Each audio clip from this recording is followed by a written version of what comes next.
I'm joined now by Keith Merker, CEO of WeedMD Inc., trading on the TSX Venture under the symbol WMD. Keith, welcome back. Always good to be here.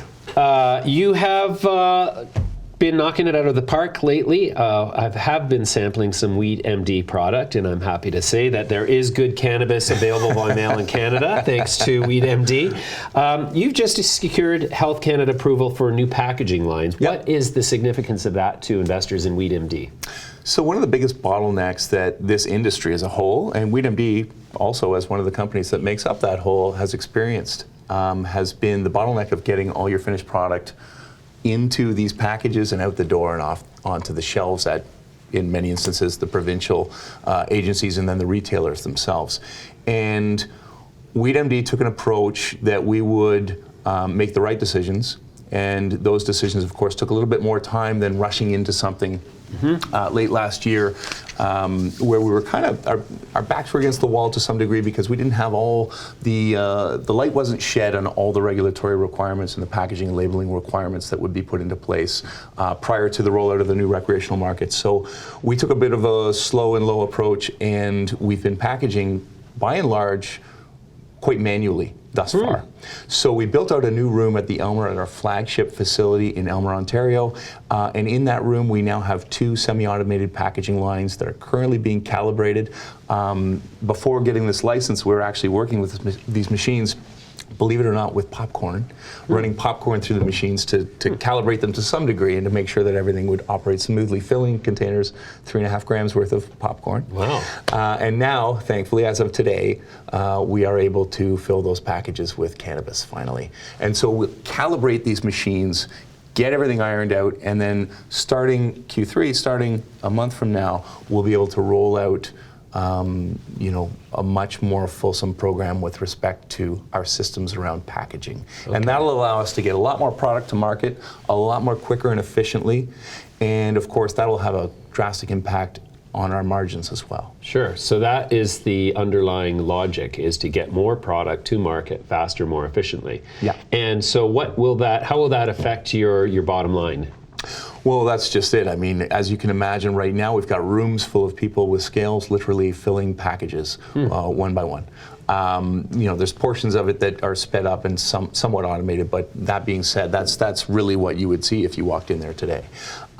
This is a completely different beast. These 2 very large multi-head weigh scale machines and conveyor belts and so on and so forth will be pumping out product at a much, much higher rate.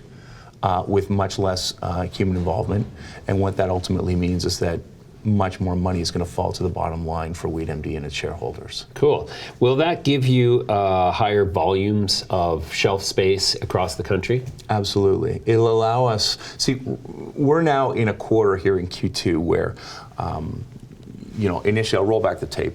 Our Strathroy site, which is our primary growing site right now, we had 1 acre of that, which included 2 very large 10,000 square foot flowering rooms licensed last June, so almost a year ago. And those rooms have been producing ever since. But it wasn't until Christmas Eve, actually, when we got the license amendment for another 6 rooms, or another 60,000 square feet to come online. And so Christmas Eve. Christmas Eve. That's a nice little gift. Thank you, Santa Claus, Health Canada. Great. So we planted those rooms throughout January, and it's now that we've been harvesting those here in Q2. And it's in this quarter that we can start to get that product out to market. So in other words, our production rates have drastically increased. And getting that product to market, it's sort of now in Q2 and then into Q3 as we really start to ramp up. And so it's required for us, obviously, to have the capabilities to package all of this gear and get it to market efficiently. You bet. So how many strains and how many different products now are available across the country in Canada that are produced by WeedMD? Yeah, so we're running with about 8 strains right now. Some of the availability will wax and wane a little bit as we, again, iron out all of our cultivation scheduling, because again, again, those 6 rooms, for instance, came online Christmas Eve, and we've had now 1 full harvest, and we're on to the next in those rooms. And so it'll fill out our inventory and our ability to deliver. We've got some great strains, and the reception that we've received and the reviews that we've received have been tremendous. Our Pedro Sweet Sativa, formerly known as Wine Gums, is a headline strain for us.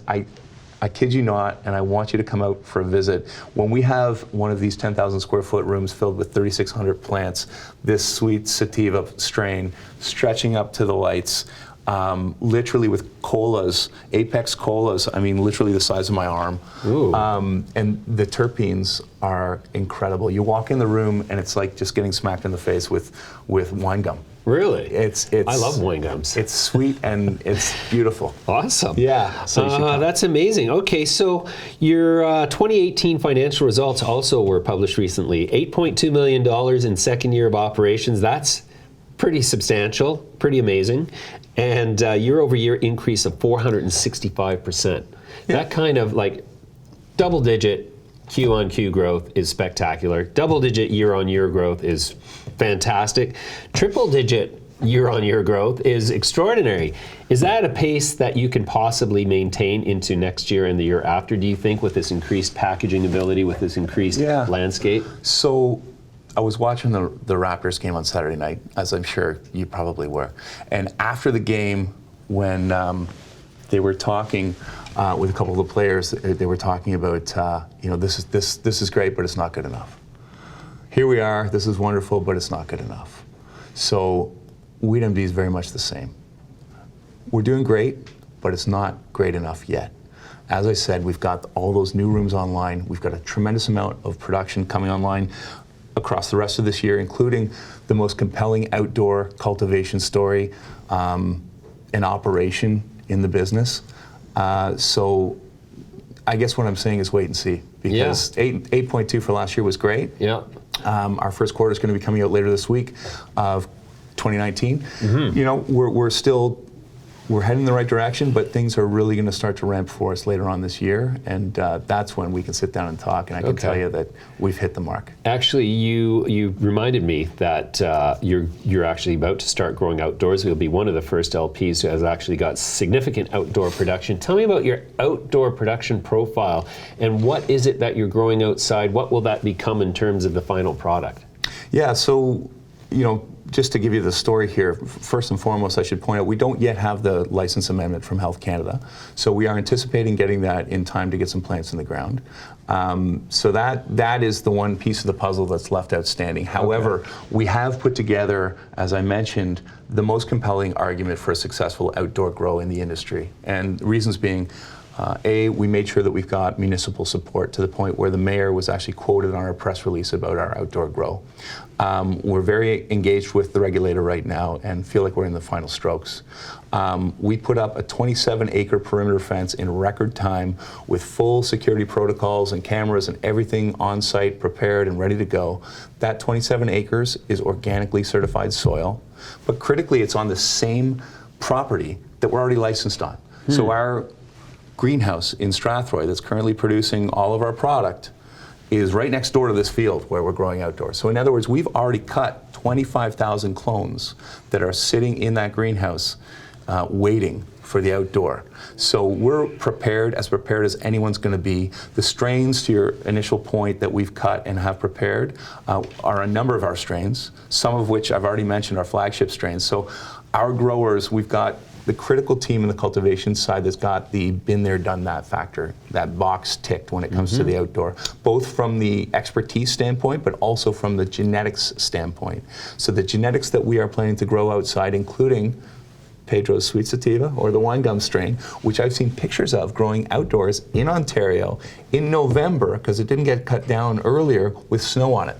Really? And the strain came down and blew everyone's mind. So there could be a market for Canadian ice cannabis at some point. That's where I'm going with this. Ice cannabis. That just has a sexiness to it that, like, oh my God. Ice cannabis wine gum. Like, ice wine gums. Like, don't even get me started. I won't. Okay, so before we get too more distracted, the economics of growing outdoors, is that something that's going to really add to the bottom line in terms of margin? Oh, absolutely. It is truly a potentially disruptive growing methodology vis-a-vis indoor or even the greenhouse. Now, they're all different products, mind you, so there's a place, in my view, for all of them. However, when we look at the outdoor environment, we're growing for an order of magnitude cheaper than we are even in the greenhouse. And so would this be for extracted product ultimately, or is there such a thing as homegrown premium dried flower in that environment? Yeah, no, from everything I'm hearing from our cultivation team, there will be a market for the premium outdoor grown flower.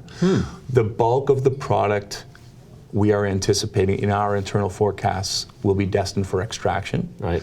But if we can go through the field, I guess the harvest methodology is such that we'll go through and take the apex colas off, and treat those differently than the rest of the plant. Well, that would be organic sun-dried cannabis. I would see that having a huge premium. There's a market, and it'll be interesting because every strain, every year, and every area where it's grown, every field where it's grown will be different. So you'll get this more of a terroir, more of a vintages kind of fine wine aspect to this cannabis. We'll have to do wine tours.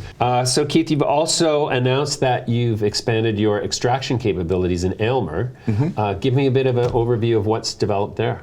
Yeah, so the whole concept stems from the fact that we are running two facilities quite close to each other, both wonderful facilities in their own rights. We have Aylmer, which was the flagship site, 26,000 square foot indoor facility, growing cannabis, all the licenses you could ever want under the Cannabis Act, inclusive of obviously production and sale of oil, which we've been doing successfully now since 2017. And Strathroy, which is the new shiny object in the WeedMD arsenal, which is this massive opportunity on the grow side, which has been proven out to be terribly successful so far in the greenhouse with the massive outdoor opportunity tacked on. It's just a wonderful gem of a crown jewel in the organization. When you look at those together as a holistic company, you have to sort of analyze the numbers and analyze the opportunities and say, well, here we are in Aylmer, we're growing about 1,200 kilograms per year of, mind you, very high quality, very sought after cannabis.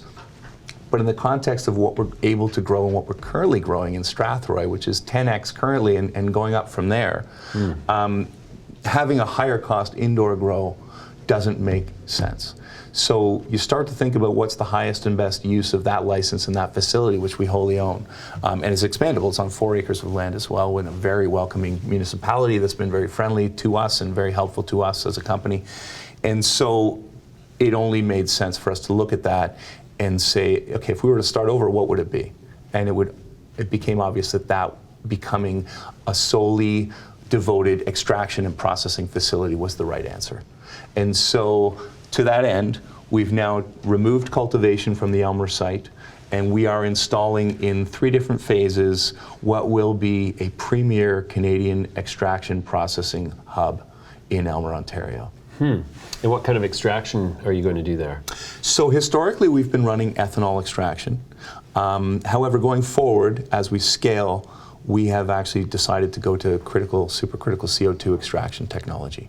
Not to say that we won't have other methodologies under our umbrella going forward, but initially in phase 1, it will be some very large scale CO2 extraction with the full ability to get to distillate as well through short path distillation. Okay, so supercritical CO2 is really sort of the holy grail in terms of extraction, because you can extract using CO2 and not volatile compounds that might have some residue left in the final product, which everybody, or the purists don't like, we'll say.